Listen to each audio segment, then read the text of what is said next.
आज नहीं कल करूँगा।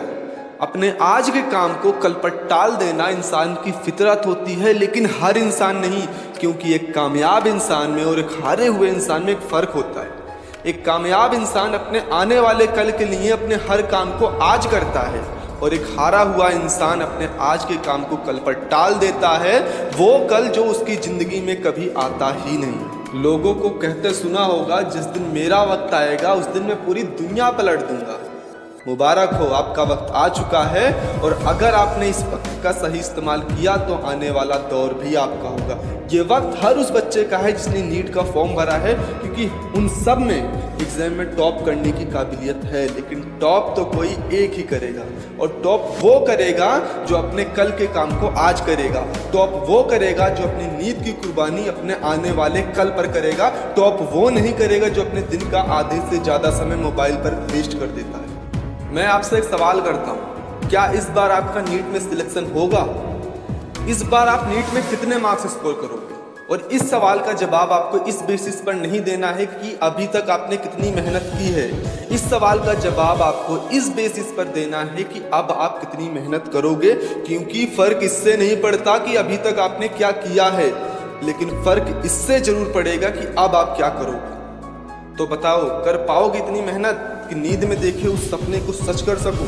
और अगर कर सकते हो और यकीन है अपने आप पर भरोसा है, तो आज से ही नाम के आगे डॉक्टर लिखना शुरू कर दो। और डॉक्टर साहब कमेंट में अपना नाम जरूर लिखना, और अपनी शान में डॉक्टर लगाना मत भूल जाना, क्योंकि यही तो आपका आने वाला कल है। अगर हम पढ़ना चाहते हैं, डॉक्टर बनना चाहते हैं, लेकिन क्या करें, पढ़ने में मन नहीं लगता। पढ़ने में मन नहीं लगता तो मन लगता कहाँ है? असल में ये जो हमारा मन है ना, ये बहुत ही चंचल है, बहुत ही कामचोर है, बहुत ही आलसी है। ये कभी वहाँ नहीं जाता जहाँ मेहनत करनी पड़ती है।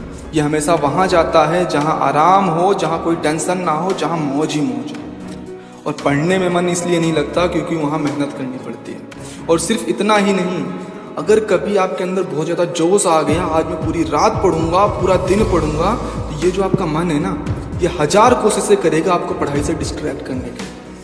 जब कुछ देर पढ़ के आप थक जाओगे तो ये आपका मन ही है जो आपसे कहेगा थोड़ी देर मोबाइल यूज़ कर लेते हैं, थोड़ी देर दोस्तों से बात कर लेते हैं, थोड़ी देर घूम लेते हैं। और ये थोड़ी देर कितनी देर में होता है ये तो आप बखूबी जानते हो। जब रात को पढ़ते पढ़ते नींद आने लग जाए तो ये मन ही है जो कहता है अभी सो जाते हैं, सुबह उठ के पढ़ लेंगे। और सुबह क्या होता है ये तो आप भी जानते हैं। और ऐसा नहीं है कि सिर्फ आपके साथ होता है, ये सबके साथ होता है।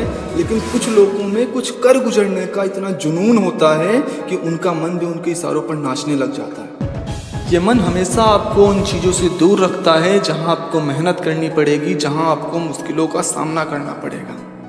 लेकिन अगर आज इन मुश्किलों का सामना नहीं किया तो शायद ज़िंदगी में कुछ ना कर पाओ, क्योंकि हमारे रास्ते की ये मुश्किलें ही तो हैं जो हमें मजबूत बनाती हैं, ज़िंदगी जीने का सही सबक सिखाती हैं।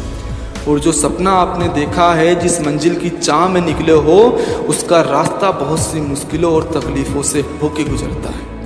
तो साहब, मंजिल को जीतने से पहले अपने मन को जीतना होगा।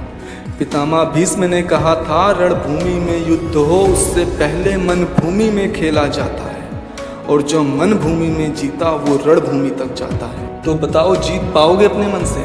अगर जीत सकते हो तो फूंक दो आज युद्ध का बिगुल और कर लो तैयारी अपने जीत की, क्योंकि अब किसी में इतना दम नहीं जो तुम्हें रोक सके।